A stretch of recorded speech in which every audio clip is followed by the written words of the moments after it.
Hej och välkommen tillbaka till kanalen. Eftersom det snart är 30 år sedan Estonia förliste har det hunnit skrivas mycket om katastrofen. Många böcker, tidningsartiklar och så vidare har skrivits om ämnet. Flera teorier har lanserats, olika påståenden har förts fram i böcker och tidningar från slutet av 90-talet. Ett av de här påståendena är att Rockwaters dykare sökte efter en speciell väska i en särskild hytt när de dök på vraket i december 1994. Kanske har du hört talas om det. Jag brukar se det påståendet då och då i olika forum där Estonia diskuteras.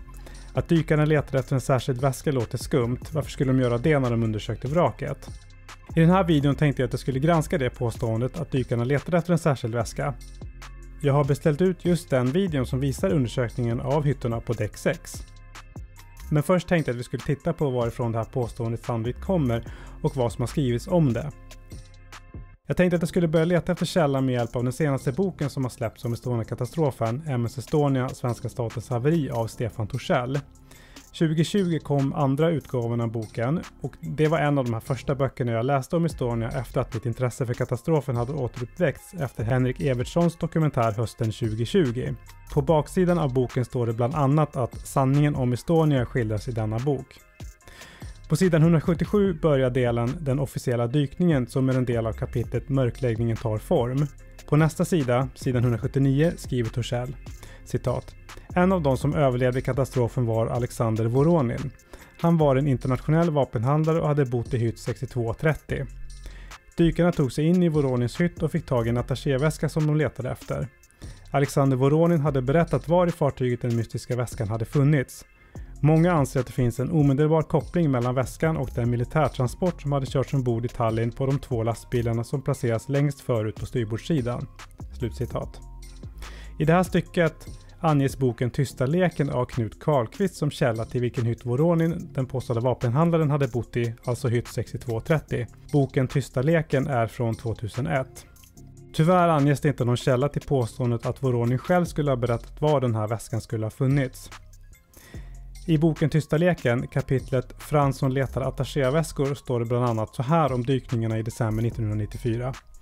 Sidan 198.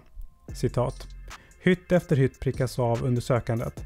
Längre fram på bandet är det dags för hytt 6230, en lyxhytt. Dykledaren berättar hur hytten ser ut och var toaletten finns. Dykaren ser sig om, hittar kylskåpet och skämtar om att det kanske finns kall öl. Slutcitat. Och efter det så följer en kort transkribering av samtalet mellan dykaren och dykledaren som inleds med att dykaren hittar attachéväskan med Voronins namn på. Dykaren: har hittat en attachéväska här. Ledaren: attachéväska, är den märkt? Dykaren: ja, vänta ett tag. Japp, vi har ett namn. Alexander Voran. Ledaren: kan du stava det?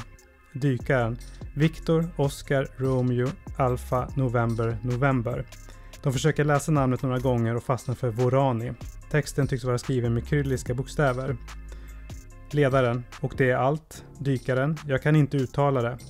Ledaren: okej, jag ska bara kolla om det är namnet för klockorna att ringa här uppe. Dykaren: kan jag sticka? Ledaren: okej, det är ett ryskt namn, Alexander Voran. Dykaren: det kanske tillhör mannen utanför. Efter texten så fortsätter kapitlet så här. Citat: mannen i fråga överlevde. Det är Alexander Voronin, estnisk medborgare, uppväxt i Tatariska republiken och med rykte som vapensmugglare. Det framgår att polisen är på jakt efter en väska med ett visst namn på och möjligen en ritning, drawing, som ska finnas i den. Insideshytterna 6132 och 6134 hade bokats av Stockholmspolisens SD-sektion och låg bara några meter från Voronins hytt. Slutcitat. Och slutsatsen i det här kapitlet eller i boken är att det skulle pågå någon form av polisutredning parallellt med den officiella haveriutredningen och att uppmärksamheten ägnas till stor del åt hytter som beboddes av administrativ personal från Stockholmspolisen. I Tysta leken står det inte att Voronin själv skulle ha berättat var väskan skulle finnas och vi vet fortfarande inte hur Torssell vet att Voronin berättade det. Men hur som helst, i Tysta leken, sidan 196, så framgår det att ingenjören Johan Ridderstolpe, efter att haverirapporten släppts och en del av dykfilmerna blivit offentliga, gick igenom och skrev ut ett par sekvenser av samtalen. Och det är en del av de här transkriptionerna som finns i boken Tysta leken, som sagt. Och det står även att originalet av transkriberingen finns att läsa på nätet. I februari 1999 publicerades texten i Finanstidningen, men det som kallas original är inte hela samtalet utan delar av det saknas faktiskt. Även GGE, tyska varvets utredning, har skrivit om detta med hytt 6230 och dykningarna i december 1994. Så här skriver GGE om det här i kapitel 27 i deras rapport. Jag har valt ut delar av deras text som beskriver vad som hände i hytt 6230. Vill du läsa hela texten så länkar jag till GGEs sida här under. Och så här skriver de. In the alleyway in front of this cabin, the diver found the body. The diver, obviously receiving instructions through his second earphone, not audible on the available video, broke up the door and headed straight for a suitcase, which was open, but, according to the diver, apparently nothing was missing. How could he know? And the suitcase had a label with the name Alexander Vorodin. The diver carried the suitcase out of the accommodation, and it was apparently hoisted up to the diving platform. The divers subsequently broke up or tried to break open the cabins in the vicinity of cabin 6230, all of which had been occupied by members of the ST section of the Stockholm police. The owner of the suitcase, Alexander Vorodin, had been on board together with his uncle and nephew. All three survived. Så skrev GGE om hytten och väskan. Så man kan väl säga då att källan till GGE, Karlqvist och Torssells texter om hytt 6230 verkar vara Ridderstolpes transkribering och tolkning av samtalet mellan dykare och dykledare som man gjorde i slutet av 90-talet. Men allt det här låter ju som sagt väldigt skumt och jag tänkte att jag ville kolla upp hur dykningarna gick till. Vad hade dykarna för sig? Vad pratade de om och så vidare? Och det var därför jag beställde ut filmerna från det här tillfället och jag tänkte att vi skulle titta på den videon nu. Och det vi kommer att se här är när dykaren tar sig in i och undersöker hytt 6230 där attachéväskan finns.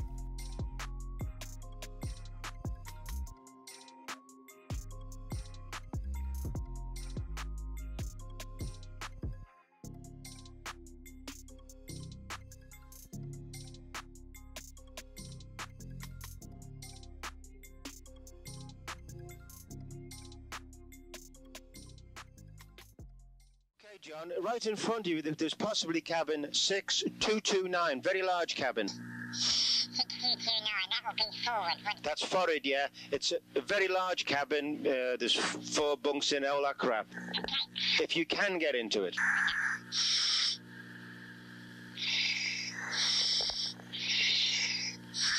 handle just went all the way round. The handle went all the way round? Yep, so I'd say it's closed. Okay. Slack me as I go. Slack the dive as he goes. Where's the next one, Brian? Next one coming down on that side will be 6230. 6230. Again facing forward. Very posh cabin. Right, yep. Keep slacking me. Keep slacking the diver. How much longer have I got down here, Brian? What, to the end of the bell run? No, I mean, how much longer am I going to be in here? Well, I don't know, John. Why? I'm asking, that's all. Why? Then you want to come out, or? No, I'm all right. It's just I've got a fucking headache, but I don't want to, I'm okay, but I've just got a fucking creasing headache, that's all. You got a headache? Yeah, but I just want to see how much longer I'm going to be in here for. Well, okay, we'll just check this cabin, the end of this corridor, then we'll pull out, and then we can change with Jan. Okay. Okay, slap me as I go. Slack him as he goes, Jan.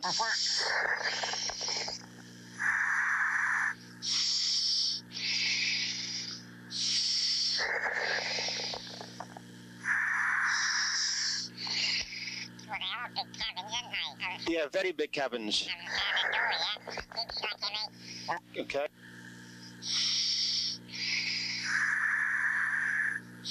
Oh, fucking hell, what was that? Keep slacking me.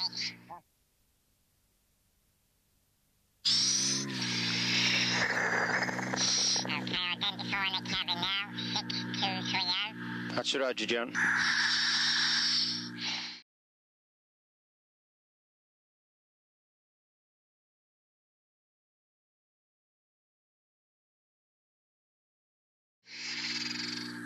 Very, very big cabins these, John. Might take a little bit of searching. There it is, isn't it?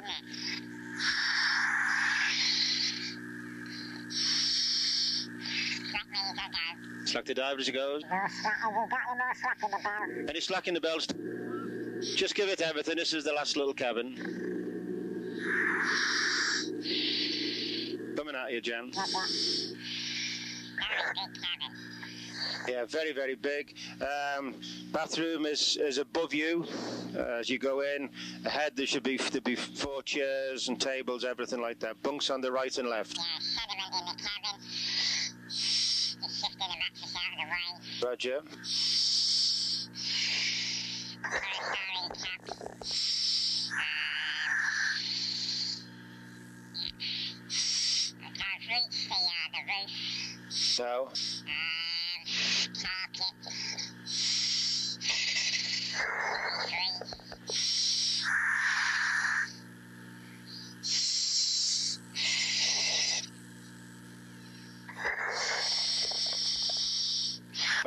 This door was open, John, wasn't it? Yeah, that's correct. So one would possibly assume that the occupants had got out. Yeah, still gonna check it out, Brian. For sure.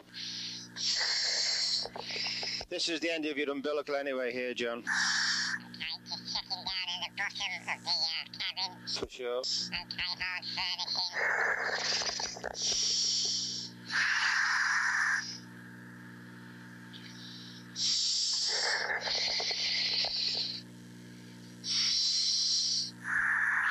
Okay, got a case that is open.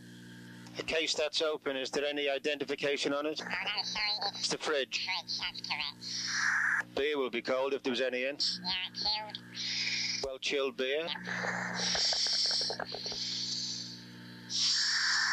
I've got a small attache case here. Small attache case, any markings on it? Take type case. I would say, oh yes, hold on, we've got something here. Probably, yep, we got a name. Just dim my light, please. Alexander Voron. Alexander, Looks like Voron. can you spell it? Victor, Oscar, Romeo, Alpha, November. Victor, Oscar, Romeo, Alpha, Delta. yep. Victor, Oscar, Romeo, Delta, No, Alpha, Alpha. November, India. I can't see the end of it, I'm gonna share it, hold on. Here we go. I've got Victor, Oscar, Romeo, Alpha, November, India. Okay.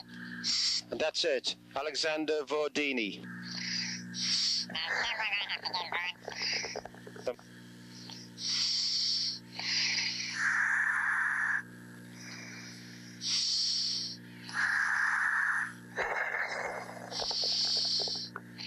I can't read it very well, but it looks like Victor, Oscar, Romeo, Alpha, November, Lima, Alpha, I think.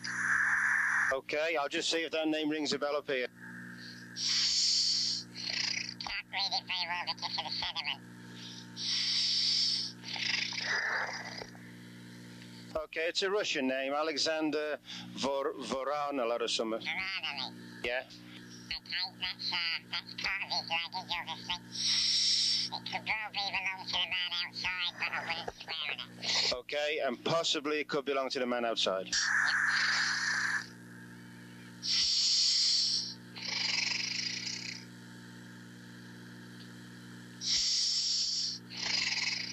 I'm just shifting some of this rubbish out of the way, just to make sure there's nobody in it.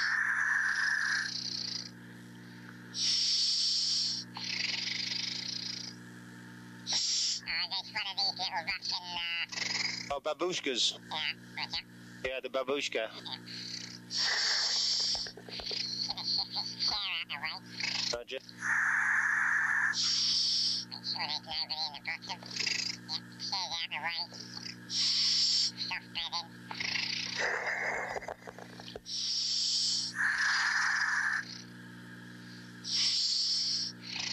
Yeah, armchair, more soft bedding.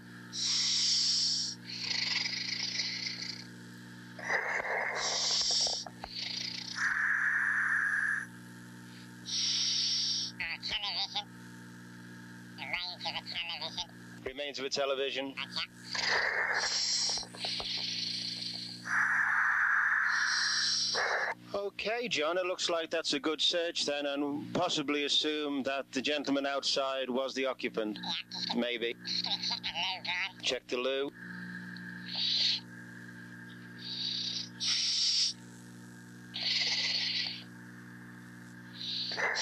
Can't get the door open. I'm not sure if something's behind it. You think there might be something behind it? Yeah, it feels like something weighty behind it. Just gonna check. Okay.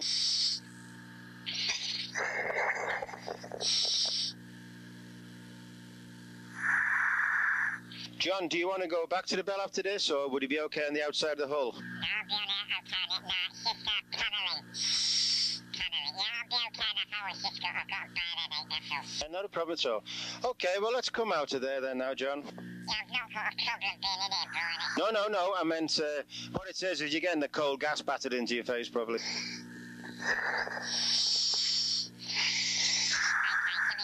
Roger. Okay, Jan, can we take up the slack, please? Okay, start taking in diver 1, please, Stu.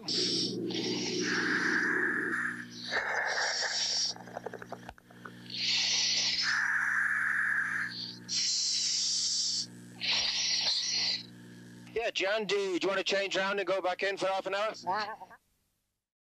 Det var den sekvensen där dykaren befann sig i hytt 6230. Jag tänkte jag skulle ta några kommentarer om sekvensen nu. Hytt 6230 är ju inte den första hytten som dykaren tar sig in och söker igenom. Flera hytter har ju precis som det står i Tysta leken sökts igenom. 6230 är inte dykarens primära mål så att säga.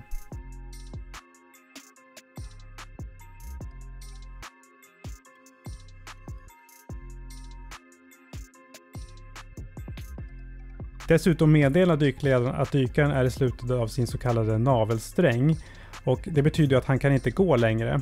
Och hade 6230 varit det primära målet så är det ju konstigt att man inte hade tänkt på det och planerat för det. Kanske till exempel gått in direkt i 6230 via fönstren mot fören. Transkriberingen i Tysta leken och Finanstidningen saknar stora delar av samtalet mellan dykledaren och dykaren vilket gör den missvisande. Det är lätt att man får intryck av att dykaren spenderar väldigt kort tid inne i hytten. Man får även intrycket av att dykaren lämnar hytten efter att han hade hittat väskan, vilket inte stämmer. GGE skriver att dykaren efter att han har tagit sig in i hytten nästan direkt hittar väskan. Och det stämmer inte som du såg i videon. Han söker igenom hytten innan han hittar väskan.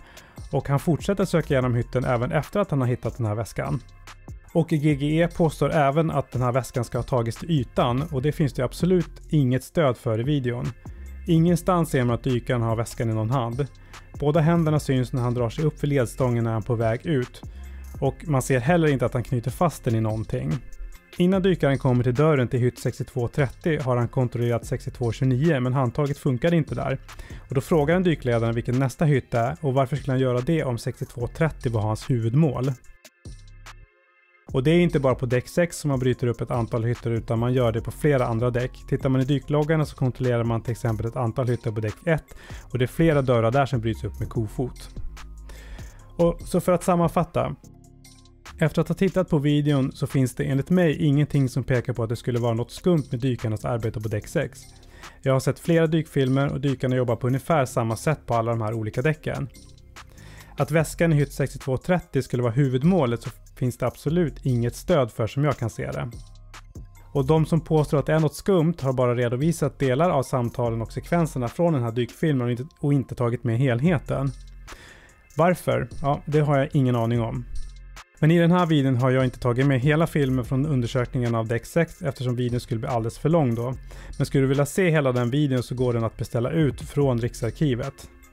Men det var allt jag hade för den här gången. Vad tänker du kring det här påståendet om att dykarna var ute efter en specifik väska nu när du har sett hur det faktiskt gick till under dykningarna? Lämna en kommentar här under. Tack så mycket för att du har tittat. Vi ses i nästa video. Ha det så gott. Hej då.